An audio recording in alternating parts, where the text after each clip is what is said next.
पहलगाम आतंकी हमले के बाद भारत ने पाकिस्तान पर कई पाबंदियां लगाते हुए सिंधु जल समझौते को रद्द कर दिया है।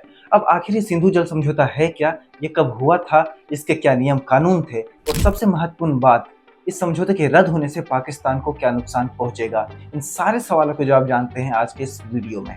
पाकिस्तान की सिंचाई का कुल 80% हिस्सा सिंधु नदी पर निर्भर है और भारत ने 1965, 1971 और 1999 के कारगिल युद्ध के बाद भी इस समझौते को रद्द नहीं किया था। यहाँ तक कि 2008 में मुंबई पर भीषण आतंकवादी हमला हुआ था। इस हमले के बाद भी इस समझौते को नहीं रोका गया था, लेकिन आज पहलगाम आतंकवादी हमले के बाद इस समझौते को रद्द कर दिया गया है। भारत और पाकिस्तान के बीच आज से 65 साल पहले 1960 में सिंधु जल समझौता हुआ था।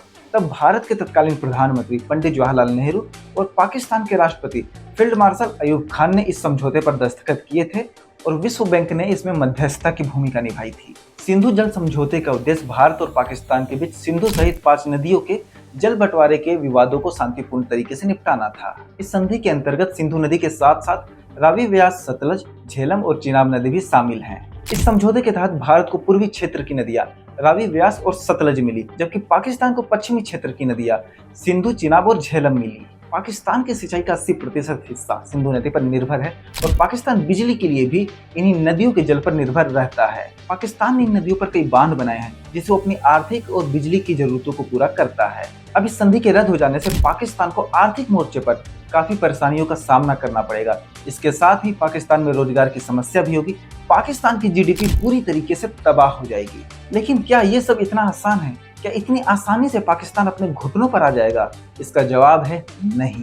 भारत ने पाकिस्तान को जवाब देने के लिए सिंधु जल समझौते को रद्द तो कर दिया है, लेकिन इसका कोई भी व्यापक प्रभाव आज की तारीख में पाकिस्तान पर नहीं पड़ेगा और इसकी वजह है कि भारत ने सिंधु नदी पर कोई बांध नहीं बनाया है। सिंधु नदी के जल को रेगुलेट करने की कोई भी व्यवस्था भारत के पास नहीं है। ये नदियां पहाड़ों और घाटों से होते हुए पाकिस्तान में जाती है। अब इन नदियों के प्राकृतिक रास्ते को रोकना असंभव है। इस संधि के दायरे में सिंधु नदी के साथ साथ रावी, व्यास, सतलज और चिनाब, झेलम नदी भी शामिल है।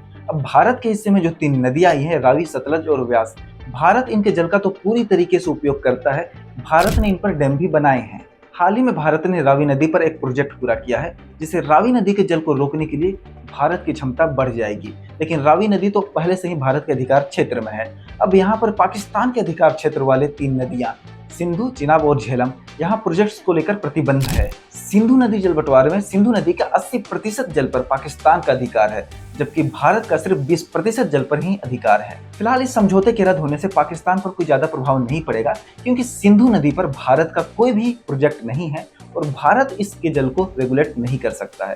भारत के ज्यादातर प्रोजेक्ट्स चिनाब और झेलम नदी पर हैं।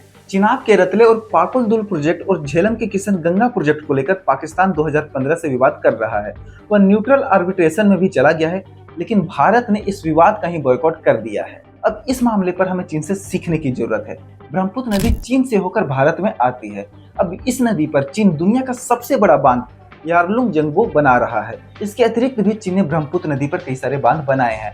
इस बांध के सहारे चीन भारत आने वाले पानी को रोककर अपने लिए उपयोग करता है और जब बाढ़ की स्थिति बनती है तो ऐसे समय में चीन डैम का गेट खोलकर सारा पानी भारत भेज देता है और चीन की इसी हरकत की वजह से असम में लगभग हर साल बाढ़ की स्थिति बन जाती है। तो फिलहाल भारत ने पाकिस्तान को जवाब देने के लिए सिंधु जल समझौते को रद्द तो कर दिया है, लेकिन इसका कोई भी बड़ा प्रभाव, इसका कोई भी नकारात्मक प्रभाव आज की डेट में पाकिस्तान पर तो नहीं पड़ेगा। वैसे पाकिस्तान को मुंह तोड़ जवाब देने के लिए भारत और भी क्या कदम उठा सकता है? आप अपनी राय हमें कमेंट बॉक्स में जरूर बताइएगा। दुनिया भर की तमाम बड़ी खबरों के लिए वह भारत के यूट्यूब चैनल को सब्सक्राइब कर लीजिए। धन्यवाद।